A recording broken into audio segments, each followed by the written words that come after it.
Hello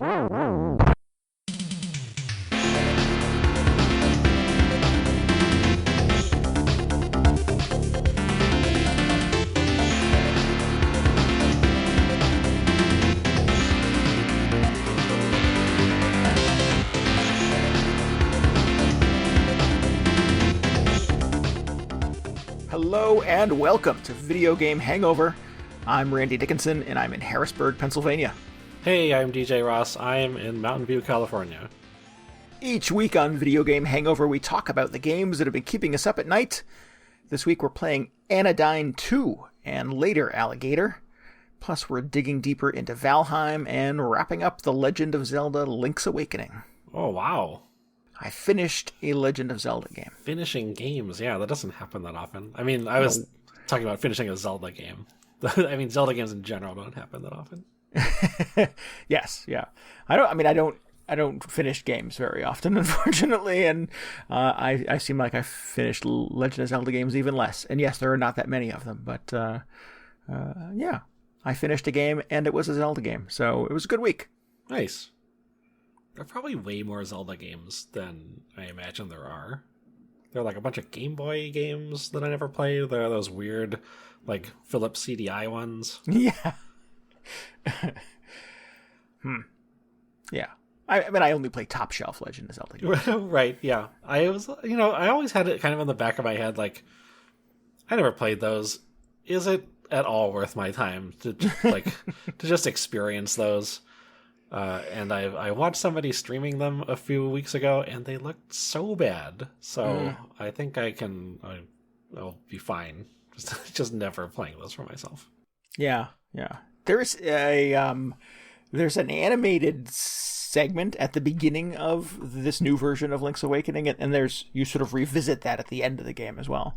And it's like Saturday morning cartoon kind of animation, and it's real jarring to go from that to the bright, shiny kind of plastic sheen of, again, this version of Link's Awakening. I don't know why Nintendo would choose to make that leap. Why could you not sort of do that cutscene in the beginning and at the end, sort of in the engine of the main game? But it's just a real weird choice because it doesn't look great, honestly. Well, if I remember in the Game Boy version, there was like this. It's not a whole cutscene, obviously, but there was like this super anime version, like an anime-looking Link that it shows at the start, right? Because he's on his raft in the middle of a storm, right? Mm-hmm. Yep. And it just shows him like just there for a couple seconds. It's about all you can do on a Game Boy. But it sounds like maybe that's where the inspiration came from. Probably, yeah, I'm sure. It is weird then that it just, yeah, like you said, jumps immediately to like, oh, there's Link and he's a little like weeble person with no nose or mouth or whatever. Yeah, yeah. I mean, not that Link talks ever, but yeah. Right. Why does he even need a mouth to begin with? Right. Yeah. So he can drink potions, obviously. Right, yeah. No. When does he do that? Well, he drinks potions all the time. What are you talking about? Or he drinks milk anyway. He drinks potions. He doesn't drink potions in Link's Awakening? I don't believe so. Okay. I just spent 30 hours with it. I don't think I drank any potions. Oh, man, you're missing out. There's a secret potion room I didn't find, apparently. Yeah. So, I finished Link's Awakening. It's, man, it was a rough start to this game, and I'm glad I found the walkthrough that I mentioned in my previous episode. It's like a rough start over, like, the course of a year or so. Yeah, it was, just 2019 was my previous game save, so it's been, I think it was probably 17 months since I last attempted to play this game. And, yeah, I don't know. It is not an intuitive Legend of Zelda experience by any means. There were a number of times where I really just felt like I was wandering in circles around some of these dungeons. And this game is a lot of dungeons. And yeah, I mean, thank God for the good people of the internet to help me get through some of these things. Otherwise, I would still be walking in circles in any number of these Legend of Zelda dungeons. So yeah, I cheated a little bit. whatever. That's fine. That's fine. I finished a Legend of Zelda game. I Absolutely. don't know how much I consider that to be cheating. It's not like, plug in your Game Genie or whatever. Right. Flip the switch to auto win. Yeah. Right. No, it's just, sometimes you need a walkthrough. Yeah. And I need to sort of be efficient in the way that I sort of consume these video games.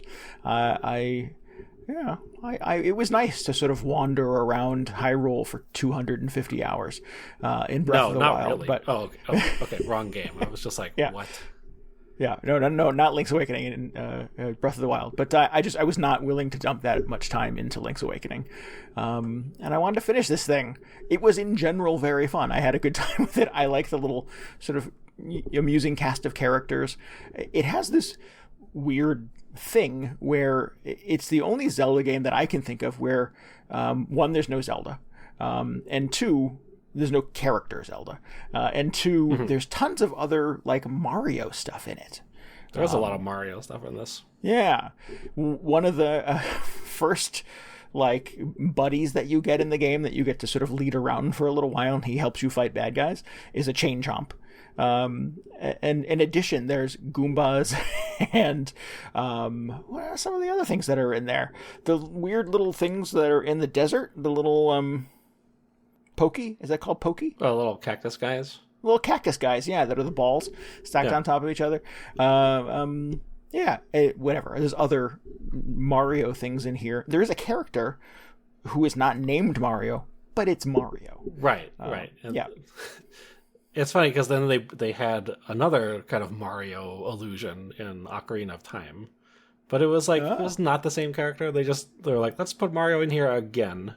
I guess it's just a Nintendo thing at that point. Yeah, and I kept waiting for there to be some payoff. I kept waiting for there to be some sort of explanation as to why, the characters from the Mushroom Kingdom were sort of leaking into Link's Awakening, and never got there.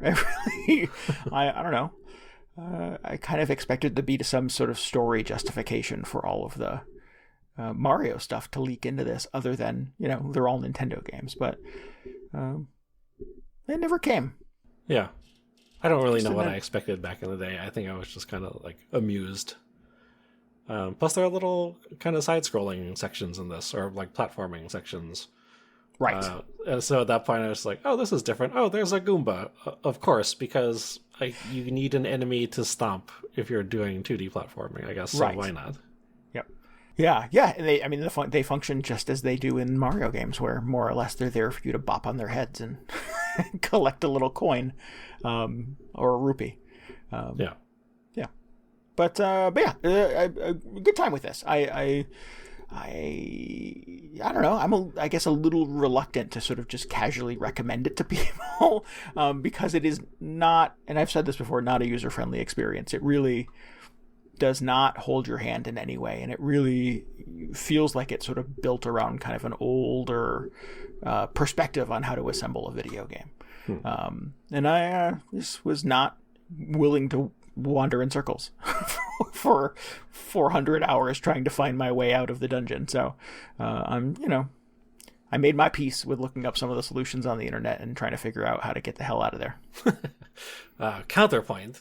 If that sounds like something you would enjoy, then I wholeheartedly recommend this game without even having played it, because I think sometimes it's fun to get a little lost and try and suss out stuff for yourself. Yeah. But like you said, you need to be, expedient on how you approach games these days. Right. Yeah, I don't know. I admire that about Breath of the Wild. I love sort of just wandering around and trying to figure out, what interesting thing or unusual character is going to be over the next hill. I don't know. I just did not find I had the patience for that kind of gaming experience right now when consuming Link's Awakening. Okay, yeah. I mean, it kind of, you have to be in the right mindset for it. I can see myself definitely like moving in and out of there as well. Sometimes I want to just like jump on stuff and have somebody give me a big sign that points to the next stage to go to. Yeah. there is a like a weird little hint system built into this. There's occasionally you'll come across a house that looks like a telephone, like an old school phone, and you can go in and you pick up the phone, and one of the characters, Ulrira, will give you a little riddle to point you in the direction of where you should go next. But even those were super vague. Where I'm like, just tell me where to go, old man. And nope, he would rather just sort of be cryptic and mysterious, and none of it really helped. That must have been tough, though, because I feel like in games, when they try and just deliver vague hints to you, they often go a little bit too far. Sure. Because sometimes you're not even necessarily like seeking out a hint, but somebody will just like, I don't know, they'll just pop it up on the screen sometimes. You're like, oh, that was too much. I'm still trying to figure some of this out for myself. So yeah. I don't know. Yeah, no, I agree. It's a balancing act, very much so. And particularly since this is obviously sort of a modern remake of an older game, I think there is a juggling act that has to happen between that older kind of gaming aesthetic and the obtuse challenge of an old Legend of Zelda game, with sort of remaking it for kind of a modern mindset, or my mindset at the very least. Mm-hmm. Man, if you thought the hints in this were vague, you should go back and play that original Legend of Zelda. And you'll just be like, what are they talking about? I was thinking, I was probably small child the last time I attempted to play that first Legend of Zelda, and I was thinking, geez, wouldn't it be cool if Nintendo, for the 35th anniversary of Legend of Zelda this year, if they released one of those cool little Game & Watch devices that had the original Zelda on it? Oh yeah, like the Mario one. Like they did the Mario one, yeah. I would buy that, and that would give me kind of an excuse and a motivation to dip into that game. That would be cool. Yeah. I mean, you could just load it up on the Nintendo Online thing. You could just load it up on any number of Nintendo devices I have in my house within arm's reach of me right now, I'm sure. But also. Yeah. But why not one more little toy I have to buy? Sure. I mean, I won't argue with another way to play Legend of Zelda. Yeah. Keep that walkthrough handy, though, for that one, because I imagine you're going to run into some trouble spots. Oh, yeah, no doubt. Yep. So, yeah. So without spoiling anything, what did you think about the end of this game? I wanted a little more. You wanted more? Oh, yeah. Forget it. Okay, get out of here. I was a little unsatisfied by it. I thought it was a bit of a fizzle. Yeah. You disagree? You think this is a strong ending for a Legend of Zelda game? Oh, that was a great ending. I mean, I don't need everything to just be like, here's you finished the game. Here's 90 minutes of like cutscenes and like falling action as we just tie up every single loose end in this game. But I thought it was very memorable. Yeah, it's very much not like any of the other Legend of Zelda games that I've completed. So in that sense, sort of it defied expectations. And yeah, there was definitely sort of a current throughout this game that felt a little more experimental, I guess. A little more, I don't know. There is a similarity, a pattern to how a lot of these Zelda games sort of play out. And Link's Awakening does not stick to that in any way, from a story perspective. So, I don't know, playing this, if you're expecting sort of beat the bad guy at the end and everybody lives happily ever after, it's interesting that Link's Awakening doesn't quite go that way. I mean, I give it points for sort of defying expectation in that regard, but no, I don't know. I think I had unanswered questions. Okay. Yeah. We can discuss offline. Right. I thought it was all kind of self-explanatory, but who knows? Maybe I'm dumb. I don't think that's true. I don't know. Maybe they changed it for the remake. Who knows? I know that's a popular would be an thing interesting to do conversation these days. as well. Yeah. Oh man, let's not talk about that. Yeah. I was just thinking, one of my favorite game endings of all time is the ending to Zelda 3, Link to the Past, and that game is not especially story-heavy either, especially compared to current Zeldas. But I feel like maybe it had more of what you were going for, or what you were looking for in this one. Because what I love about it is, not to give anything away or anything, Link saves the world from Ganon. And then after, you reunite with the princess and whoever, it kind of does like this flyover of all the characters you've met along the way. Mm-hmm. And it just kind of tells you what they're up to. Oh. And it does it in it's a very succinct Super Nintendo kind of way that it does all this. It just gives you a couple lines about such and such, what they're getting up to. But I thought it was so great. It was just such a great just thing to watch for a few minutes after you finally completed this quest. I've played and I believe finished that game, but I don't remember that. So that's interesting. Oh man. Yeah. Plus it's got that ending song, so good. I don't know. At the time especially, it was just so far beyond what I expected from a video game ending. Oh, sure. Which is typically you saved the princess, Mario. Here are the credits. So that was very cool. Yeah. Yeah. It's interesting what we used to sort of accept as story in a video game. Yeah. Yeah. I would turn that around and say I think it's interesting about what the expectations we had for how much story a video game needed. I've seen a lot of stuff going around online this week because the new Monster Hunter is out this weekend. And apparently there's some controversy about some content that has either been withheld or delayed for a post-launch update, including what it sounds like some monsters, obviously. But some of the story, this is how I first heard about it. People were saying they've taken some of the story out of Monster Hunter Rise and they're saving it for a post-launch thing. And I'm dude, if you're playing Monster Hunter for the story at this point, I don't even know what to tell you. And who can say who knows what's really going on behind this thing? I feel it's may have been impacted by just the pandemic and affected development schedules and all that. Sure. But I think it's just I think it's a silly thing they got worked up over. I don't know.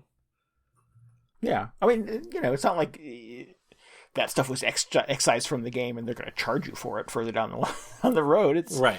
It's more Monster Hunter that's coming eventually. I don't know. Right. I just think it's such a silly contrast compared to remembering playing Monster Hunter back on the PSP, where it's literally just talk to this guy, he'll give you the quest, you go out and kill the thing. Eventually there are just no more quests for you to do. And this one, they're just oh no, what happens at the end? We won't know what happened until this update comes out. Yeah. It's not narrative driven. It's not like you're playing the new Uncharted and they cut the end off of it right. I can't think download of in a month. A similarly absurd equivalent with the Uncharted series. I don't know. Game, clearly that game is much more about the story experience. So that would be very egregious if you you got to the end and they said, "Oh, to be continued in 3 months. Right. See you then." That'd be sad. That'd be Halo 2 or 3 or whenever that happened. But again, totally different series. Monster Hunter, I don't know. Well, we still accept that in Mario games. It's not. There is not much more to the plot of Super Mario Odyssey than rescue everybody at the end. Yeah, and it's not like it's a game full of intrigue and double crosses and enemies become friends and friends become enemies. It's a Mario game pretty much through and through. Yeah. Peach is not in peril for this one, but you're still trying to save something. So yeah, I don't need that in every place, but I like it in the right places. And Zelda's one of those places. I just think it's weird how it seems like there's such an increasing drive for Zelda or Link or whoever. I guess Zelda, the series, to become more story-oriented. More substantial in that way, yeah. Right, because every time a new one comes out, they're just why doesn't Link talk in this one? Why doesn't anybody talk? And I just think to myself, like, why do you want them to talk? Why do they need to? What are they going to be saying? Yeah. Yeah.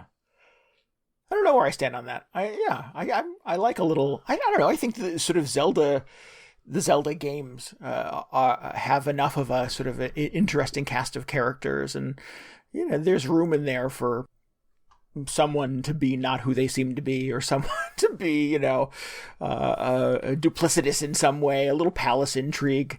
I think they've done that at points. Yeah. Or are you saying that's as far as they need to go? Or they're doing enough? I don't know. Yeah, I think that's fair. I think that's satisfying. It doesn't have to be. Actually, I don't know what sort of I would hold up as sort of the gold standard of storytelling in video games, but I don't know. I don't know where I'm going with this. I guess, yeah, Breath of the Wild. It certainly felt like there were enough mysteries, and mysteries, not story, obviously, but there were enough sort of unanswered questions and things I was wondering about, and things that I sort of wanted, that sort of propelled me through the game to sort of get sort of answers to, or solutions to. And yeah, I think Breath of the Wild is better for that. I think it could be just sort of an aimless wander if you didn't have enough of a thing to sort of compel you to the next beat. Yeah. I always think of this quote by Shigeru Miyamoto. I forget if he was talking about Zelda specifically. He may even have been talking about Breath of the Wild, but he was saying that he doesn't like to... I'm like 90% sure this was Miyamoto, but he doesn't like to have like a full, like, proper story in a game, because he considers like the gameplay experience itself to be the story. Which I feel like Breath of the Wild is just the perfect realization of that, because you look back on it and you go, what, well, was there kind of a story? I guess there kind of was. It wasn't amazing or anything, but like all the conversation around that game is just, oh my god, I went to this place and did this crazy thing, and then this happened, and I didn't know that could happen. And It's like all that stuff. And that is, I feel like that's so much more memorable. Like, people generally don't talk about the bespoke storylines in games in the same way that they talk about Breath of the Wild. Right. Yeah, I think so. The conversation about Breath of the Wild, at least initially, was about mechanics, was about sort of constantly being surprised by, how the world kind of interacted with itself. Yeah. So I appreciate Link's Awakening sort of on that level, in that you get in there and there are all these things that are not typical things you do in a Zelda game, or like at certain points you just don't know what you're supposed to do. Yeah. And it is not, like, as you said, it's not sort of vanquish Ganon and save the princess. So it's satisfying in that it doesn't do the thing that you expect a Zelda game to do at the end. Yeah. Yeah. I'd like to see them but do again, a little we'll more. have to finish this conversation offline. Yeah, so we don't don't spoil this 20-year-old game for people. Not to give anything away. I think it's, people having trouble with Final Fantasy VII because suddenly nobody could talk about what happens in that game when the remake came out. So kind of a similar case with this. Yeah, absolutely. Okay. Well, I'm glad you ended up enjoying it for the most part. Yeah. I'm sad that it's over. I would happily continue to go back and wander around and occasionally check a walkthrough for what I'm supposed to do next. That didn't sort of diminish my the fun derived from the experience. So, yeah. Yeah. Did you find all the seashells or whatever? I forget what you're collecting in this. Oh no, that's the worst. It's making me nuts. I have to figure out which one it is. But yeah, there's secret seashells. Those are in the Link to the Past and Link Between World games as well, if I remember correctly. And those are tied to some upgrades, so you get sort of a better sword and stuff like that when you turn in enough of them. And I'm missing one. There's, I believe, 50 hidden in the game, and I found all but one of them.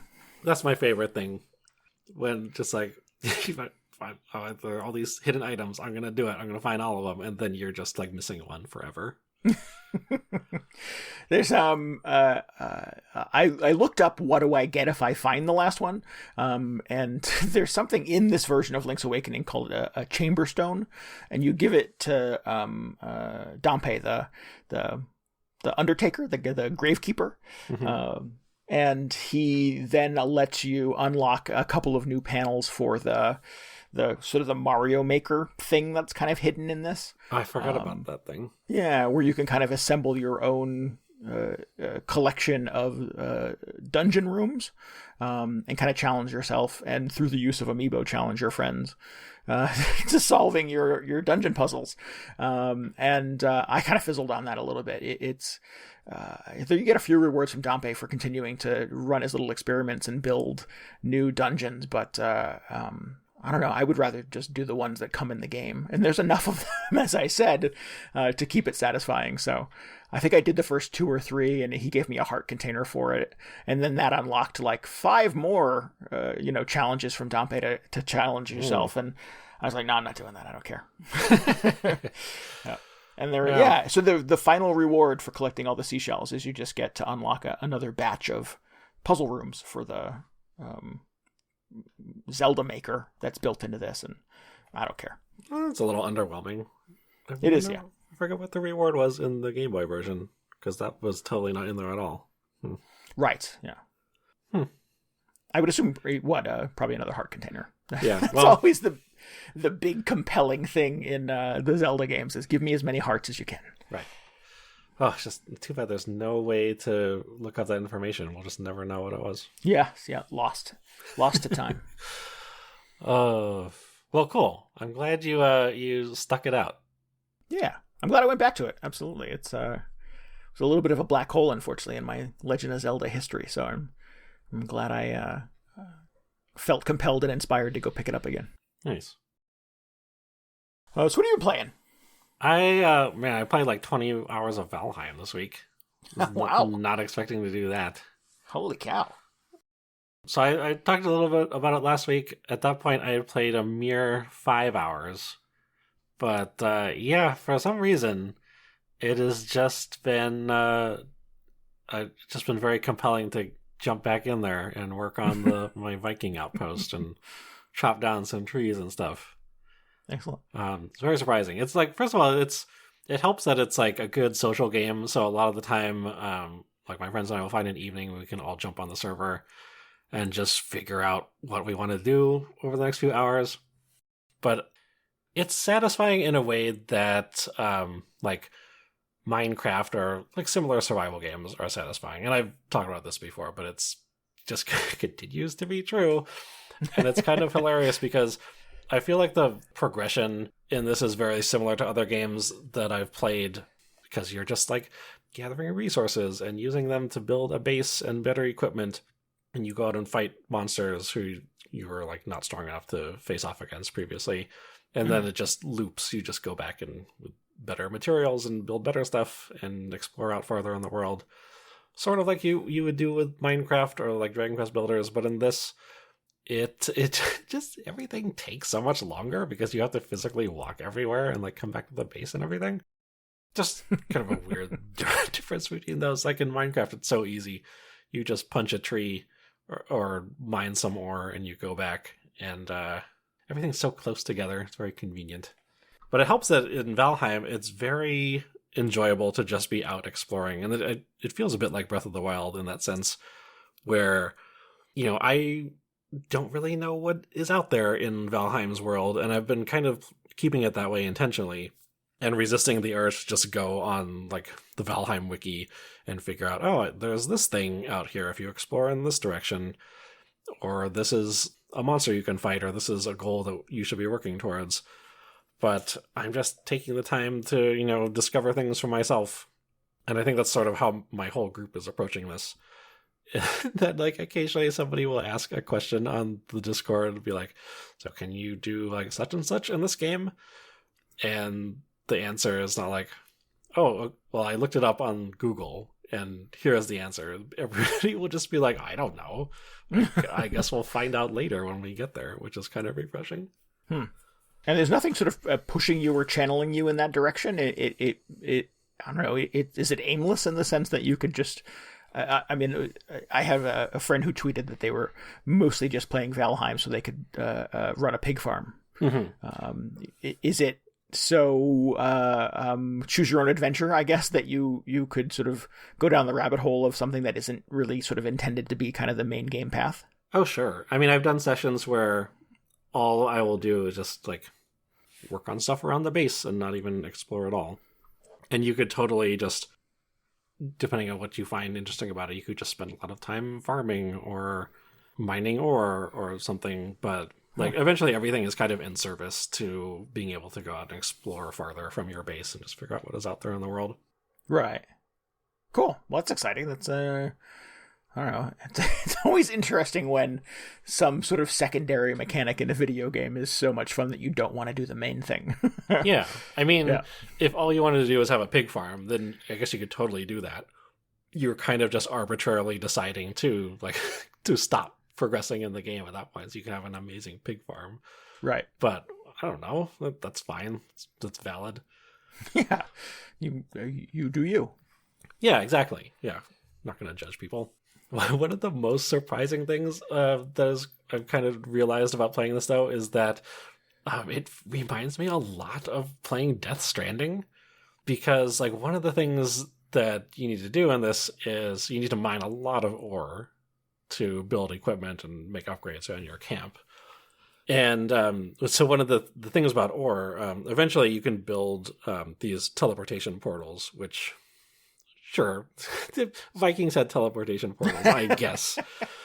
But what we've done is we'll like go out there and we'll build a remote outpost and just stick a portal next to it because it's much faster to get back to the main base that way and makes it easier to explore and reveal the map. But the catch with this ore is you cannot take any can't take any of it through one of the teleportation portals. Oh, and also it's very heavy. You can't carry a whole lot of it at once. So it is kind of like a whole process trying to figure out how to get just massive quantities of ore back to your main forge area at the base. Mm-hmm. And so what we ended up doing, or this is just how I'm handling it, is we will have an outpost that is like way out there, wherever like the rich veins of ore happen to be. And we'll just mine up the whole area and dump everything into like a storage chest in that area. And then what you can do is you can build a transport cart, because a transport cart is very good at carrying back just huge amounts of ore. But the cart doesn't work well on all the rocky terrain that's in Valheim. So what you have to do before that is just build paths and like roads out to the main or the outpost where you're keeping all the ore. You need an interstate, DJ. You got to pave some shit. Yeah. Yeah. So it's like, okay, so we got all this ore that's way out there. We need to just have somebody courier it back to base. How are we going to do that? And what ended up happening is, so you can like build, there's like pathing tools. You can put a little dirt path down. You can use other tools to kind of level out the terrain so that it's easier to drag a cart over it. Oh, I was kidding, but apparently you're building highways. Oh, no. Yeah, no, that's exactly what we're doing. And there have been certain points where ore will be on a little island that's slightly off the coast. So I figured out how to just build a little bridge over the river to get there. And I'm just like, man, this is exactly what I was doing in Death Stranding. And there were long stretches in that game where I would just not be doing quests because I would just be figuring out how to restore the freeways. Or, I built that huge network of zip lines over the mountains so I could transport things easier. And so I imagine that is not what most people envision when they start up this Viking survival game. It's like, oh yeah, right. We're not going to be fighting anything today. We're just going to be conducting a lot of Viking infrastructure upgrades around this island. Hey, it's infrastructure week, DJ. Right, yeah, exactly. Viking infrastructure week. But at the same time, I'll look back over the bridge that I just made, which is just me combining all the weird furniture pieces together, because there's not just, you can't just click a button and say, hey, build a bridge, drop a bridge. Yeah, it's like, how do we combine these pieces of flooring and wooden stump posts to get something that we can drag a cart over? Interesting. But I'll look back on it after it's done and be like, oh man, we just physically built a bridge where there wasn't one before, and that's gonna make all our lives easier now. And it's so good. Oh, that's funny. So and that's the great. whole like path of human evolution, DJ. You've kind of completely thrown it off. You've brought all this technology to the Viking era, and we're gonna be flying around in space cars in 2021. Who knows? I mean, we're saying like, I wonder how far this goes. Like, can we get gunpowder eventually? I don't know. Can we just build a car? All these Vikings. The birth of a civilization. Yeah, interesting. I don't imagine.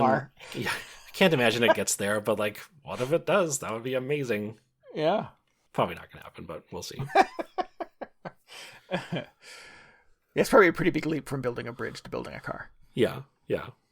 I'm just so satisfied with the bridge. It just looks like a legit bridge where previously we're like a bunch of sad Vikings just dragging ourselves through the water. I'm like, oh, this is terrible. There's got to be a better way. Right. Oh, it's so good. Excellent. Anyway, now I just find myself thinking, I'm not doing anything for the next half hour or whatever. Maybe I just log in and chop down some trees. So the next time everybody else logs in, there'll be some wood in the chest so they could like turn into axes or something. It's good. Awesome. Oh. So, anyway, did you wander out and kill any Viking gods or anything like that, or we killed another boss, which was fun. Okay, excellent. We just got to kind of the swamp biome, which again we just don't really know what's out there. Like we've seen some snowy mountains, and we figure probably got to go there at some point.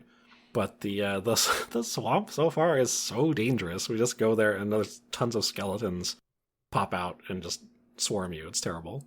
So that sounds like more of a group activity. Don't go alone. Right. It was so good. I mean, there was no way this was intentional.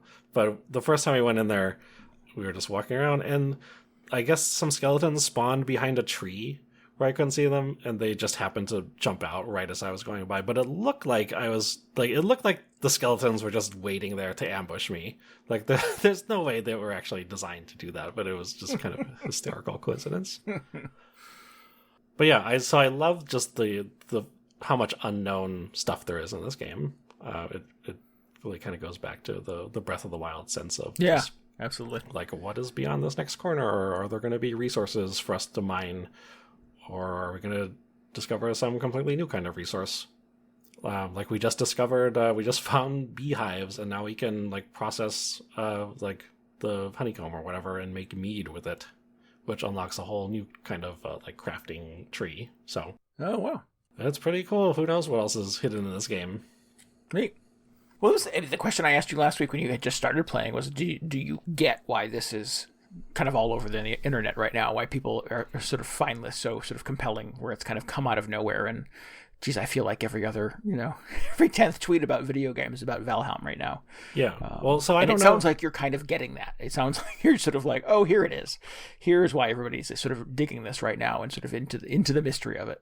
Yeah, well, the funny thing is, I don't even know if this is why it's resonating with other people as well. I mean, this is something that I really like about it. Right. But, like, I really love just building roads in Death Stranding also. So, who knows? There's a lot of stuff that you can do in this game. It is surprising to me that you have not played, or at least sort of reported on playing a lot of those like farming simulators or truck driving simulator kind of video games. Yeah. I don't know if they're like, I mean, they're all called simulators. I don't know if they're all necessarily simulating things in the same way. I don't know if like the idea of just building a farm.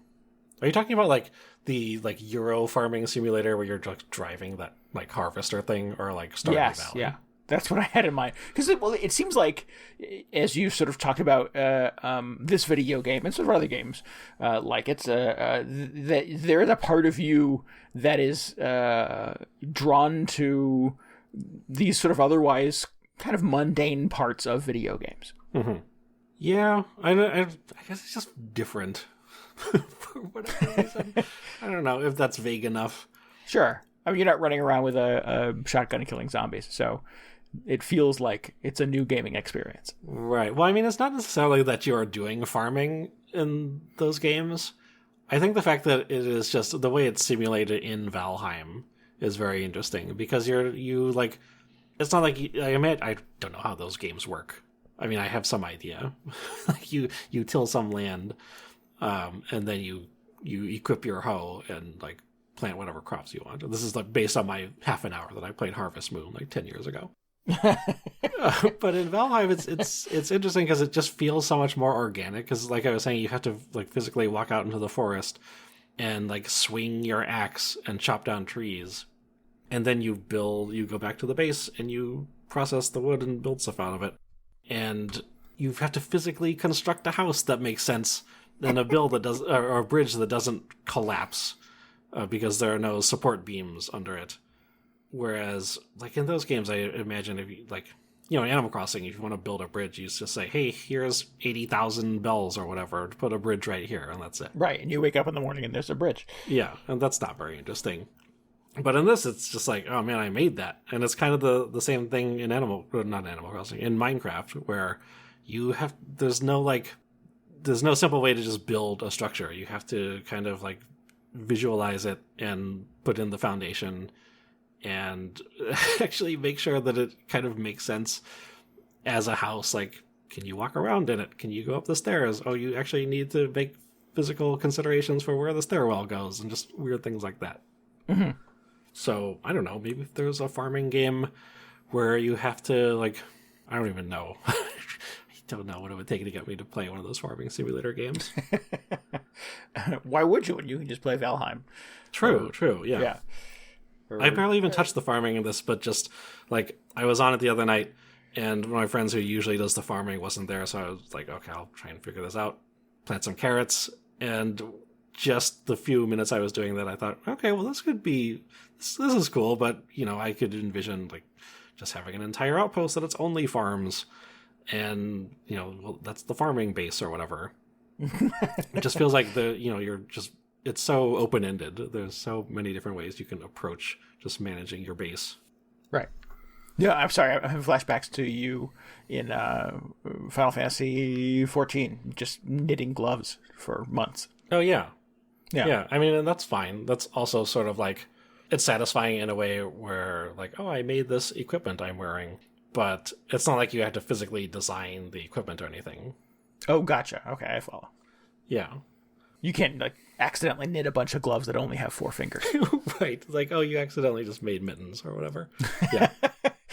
See, you invented mittens. Good job. Yeah. At some point it does. You just end up having to build, like, kind of prescribed items. Like, you just craft specific pieces of furniture in this. So you can't... it's not a struggle. In Valheim. In Valheim, yes. To build a chair that is structurally sound. Because you just click build chair at the crafting bench or whatever it is. But I really enjoy the fact that, like, I was trying to build a new house the other day, and I thought, well, what if it had a different style roof than the last house we built? So I just spent some time trying to, like, concept a weird-looking new Viking house. That was cool. I just imagine sort of a wobbly, janky chair, and your friend's like, I'm not sitting in that. Right, that looks dangerous. Exactly. Someone's going to get hurt. Yeah. Cool. Sounds interesting. It sounds interesting from a theatrical standpoint to me. It's not something that I think I would find compelling if I was in it. You never know. You never know. Yeah, you never know until you try, right? I sort of appreciate the simplicity of that process in games like Animal Crossing, where you pay enough bells and suddenly there's a bridge the next morning. I don't know that I want to build a bridge from scratch. I don't know if I want to. I've played enough of that. What's that? Bridge construction simulator, whatever that game is, where you have to, you have to build a bridge across a gap or whatever. And then slowly trucks and cars start driving across it, and it starts to sway, and the timbers below start to buckle and snap and fall off, and that's just too stressful for me. I don't want to know that I'm going to build a bridge in a video game and it's going to work. I may have been making it out to sound more difficult than it actually was, but it was just sort of the challenge of, can you even build a bridge in this? Because it just doesn't tell you to do that at any point. Right. And we kind of figured out that, oh yeah, sure you can. Well, there is something sort of satisfying in a video game of doing a thing that isn't sort of intended to be there, right? I mean, that's, I don't know, kind of the fun of games. There's a lot of fun in games like GTA and Saints Row and stuff like that, but kind of the making of your own objectives, the making of your own I don't know, secondary, unusual challenges that weren't necessarily part of the developer's vision for that thing. Yeah. The video game as playground, right? That's always a good time because you feel like you're doing something unique. You feel like you're doing, I'm doing something in this game that wasn't intended to be here. Yeah. I think the fact that it's so open-ended and it gives you so many different ways to approach things is very interesting. In a weird way, it's like maybe the closest thing that you have played to this would be like Red Faction Guerrilla in some way, because you can approach that as just like a third-person competitive shooter or whatever. But that game, like everything in it is destructible. So at a certain point, you just realize, well, I don't have to go up to the top floor of this building to assassinate the mission objective. I can just destroy the bottom floor of the building and the whole thing will collapse. Right. And then you just figure out like, oh man, so there are all these different ways I can approach these problems in the game. And it's similar to Valheim in that there's no way to get across this river. There's nobody telling me what to do about this. Let's just figure out how to do it. Or, right. How do we build an outpost? What do we need for an outpost to be effective?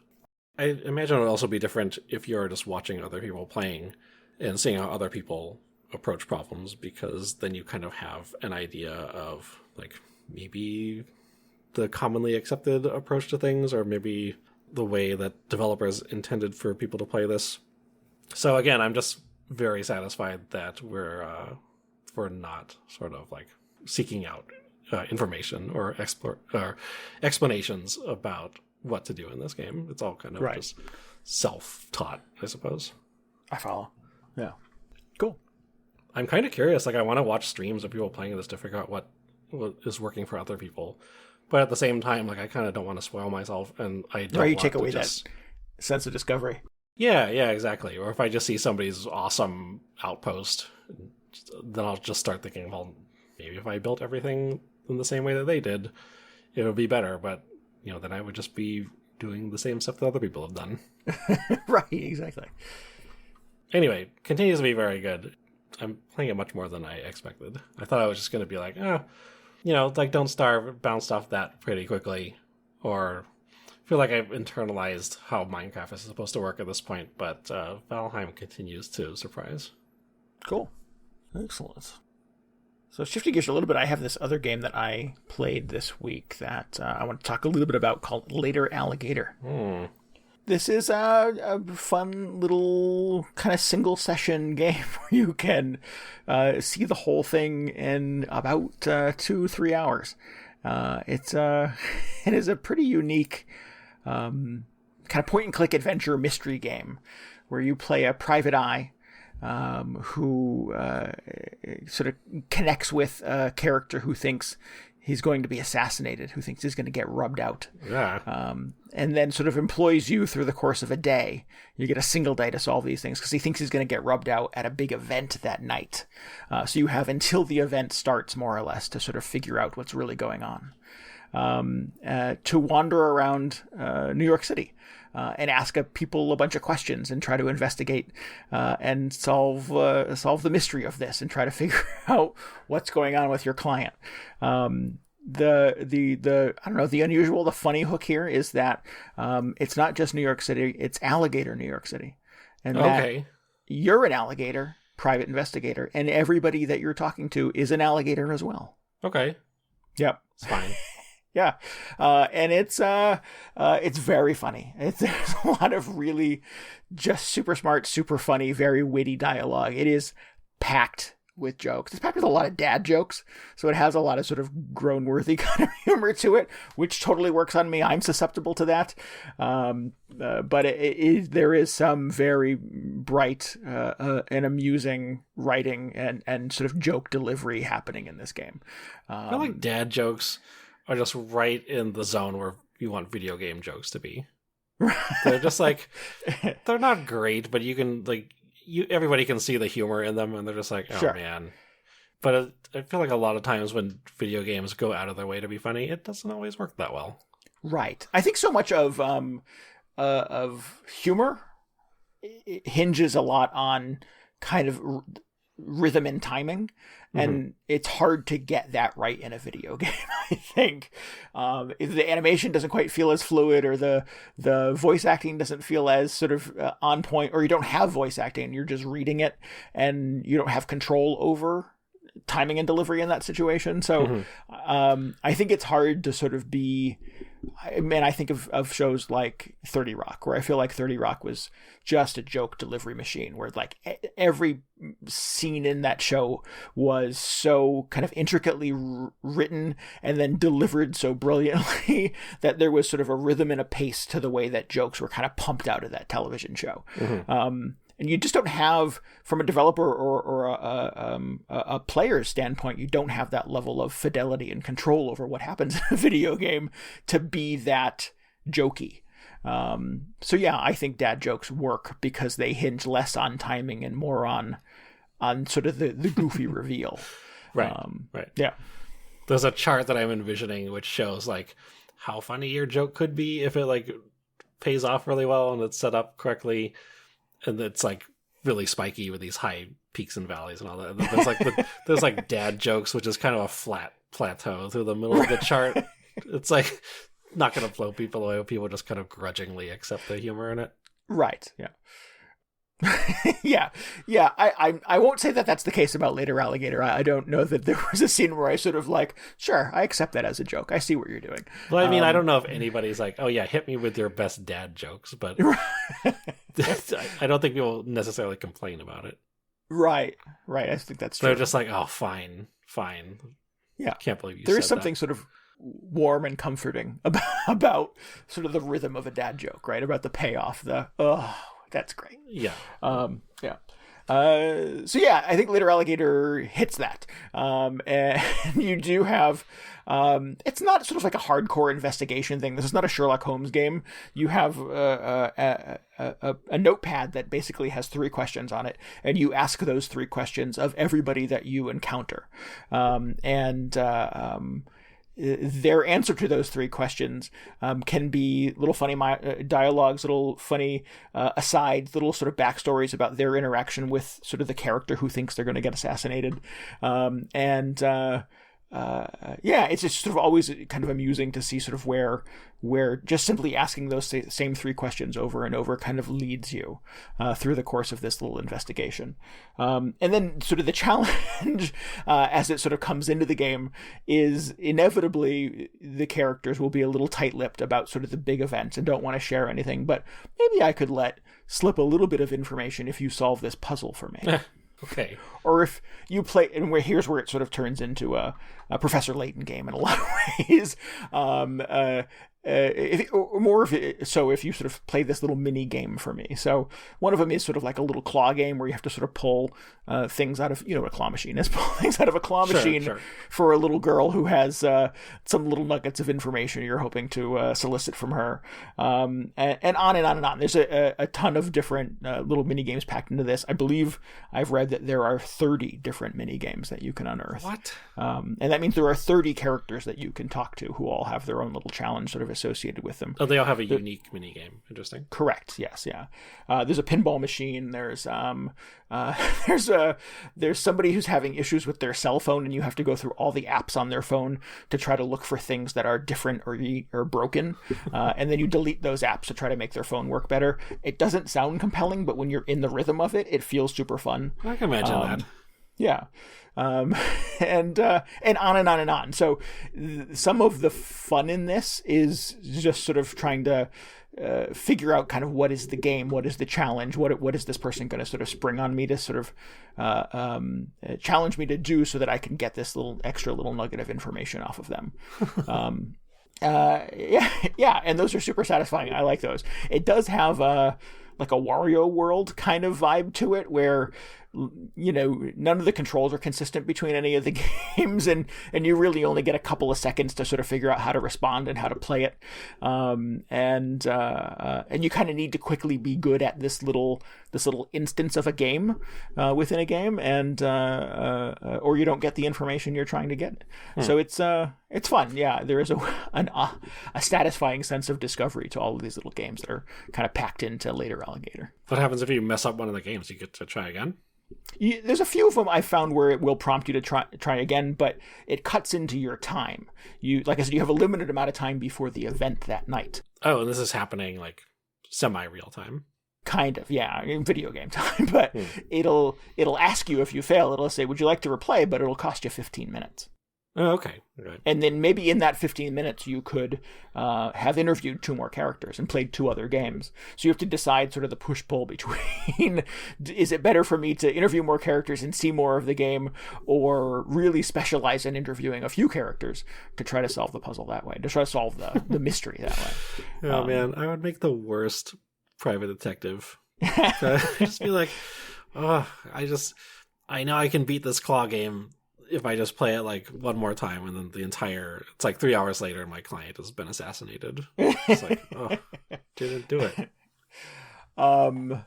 Yeah. And again, sort of as a reminder, everybody that you're interviewing, everybody in the city, everybody in the world is an alligator. Right. That had not left my head. I've just been thinking about that constantly. Okay, excellent. It's not Alligator City, it's Alligator New York City. They refer to that quite often as well. So I thought I didn't understand from before. Yeah. I thought they were just like, wait, so it isn't New York City. This could be Alligator New York City. We don't know where Alligator New York City is. On a map, no, but it is comparable to New York City, except this is all alligators. Okay. Yep. It's right next to Alligator, New Jersey. Which is not far from New Donk City, I'm sure. Yeah, well, no, that would be Alligator, New Donk City. Ding, I think you figured it out, TJ. So this is a lot of fun. I enjoy this game quite a bit. It is built, the structure of it is built in such a way that you can't realistically get to every corner of the city and interview everyone before the event happens that night. So you kind of go into the big main event at the end with limited amount of information, with kind of only half the story. But it is built in such a way that you can quickly and easily sort of replay it again without having to go through kind of all the crap that you went through, all the introduction and all the sort of setup. You can kind of just quickly get back to investigating and talking to people and making different choices and going down different alleys in the course of your exploration of the city to talk to different people, so that you can sort of complete the picture and more or less sort of solve the game one more time with a different ending, with a different outcome, with a new set of facts and stuff like that. So it's kind of uniquely assembled in that it really takes 2 playthroughs to be able to kind of see everybody. But the good news is it's pretty efficient. And again, you get sort of the sense of fun and discovery of interacting with all these kind of wacky, eccentric characters who all have a little kind of mini game and mini challenge tied to interviewing them. Does the ending like change significantly depending on, I don't know, like your path through the game? Not significantly. It's not like, oh, suddenly there's a surprise ending, but your first ending is limited to the number of people that you sort of interacted with. So there is sort of a final occurrence, the final event that I'm alluding to here, is only sort of attended by the people that you interviewed. So when you go into the second time, you've now interviewed more people, and so there's a bigger ending with more people in attendance. And it kind of, they stack on each other, like the playthroughs you do. Yes, that's a good way to look at it. Yeah, absolutely. Oh, okay. Interesting. Yeah. Huh. Yeah, it is. It is interesting. It's beautifully animated as well. It's done by a sort of indie animation team called Small Boo. And I had to Google this. I didn't know this off the top of my head, but there's a little sort of series of cartoon shorts called Batman Piderman. Have you heard of that? No. These came out kind of like 2012-ish. They were on the Nintendo Video Service on the 3DS when it first came out. There was a little icon you could click on, and there were different sort of Nintendo Video Service. What is there? This? Absolutely was. There were little indie animated shorts that Nintendo used to put on their little video service. It was sort of Nintendo YouTube in a lot of ways, but it was cool little indie animation. And one of the things that was on there was this thing called Batman Piderman. And it's kind of a goofy animated send-up of Batman and Spider-Man, oddly enough, sort of living together and being best friends. But they're not so bright, and they're not so good at the superhero thing. They're on YouTube now. You can watch it if you want.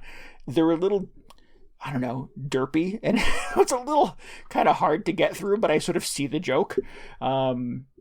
The folks who did the animation and the writing in that are responsible for the animation in later Alligator. So it has kind of a beautiful cartoon animation to it. It's just, I don't know, the whole game feels like just a fun sense of discovery and this fun little thing that I stumbled upon.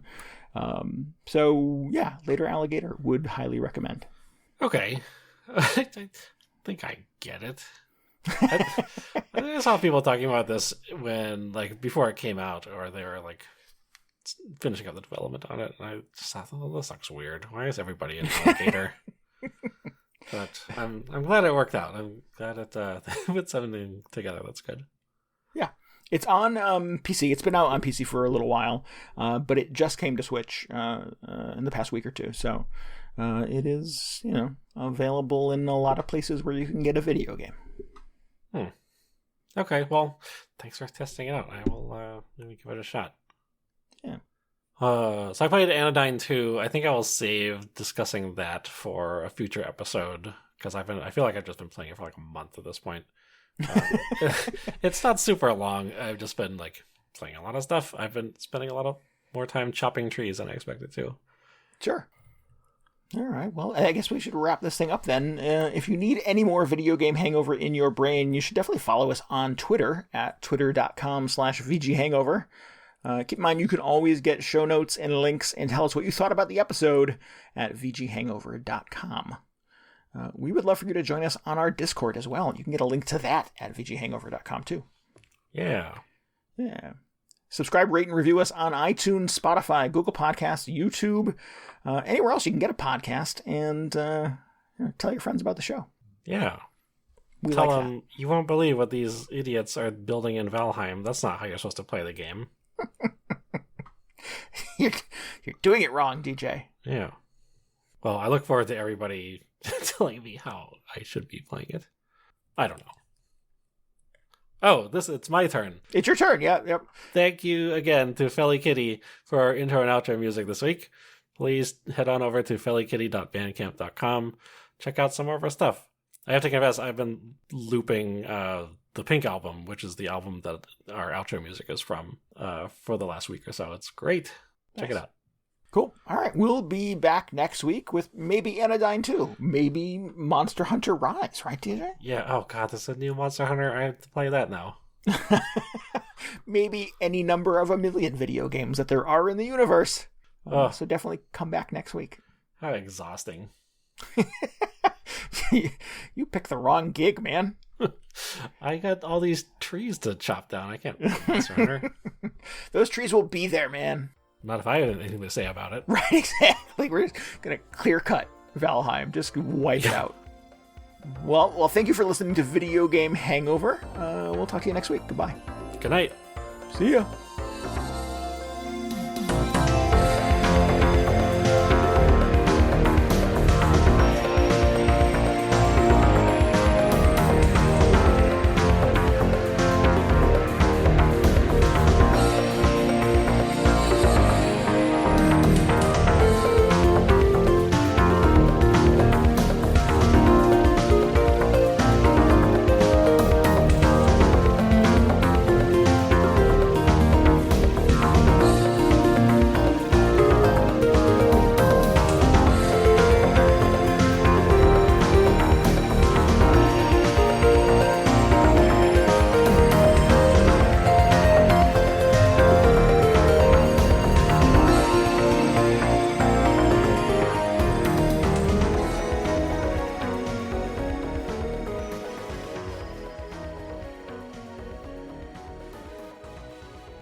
In a while, crocodile.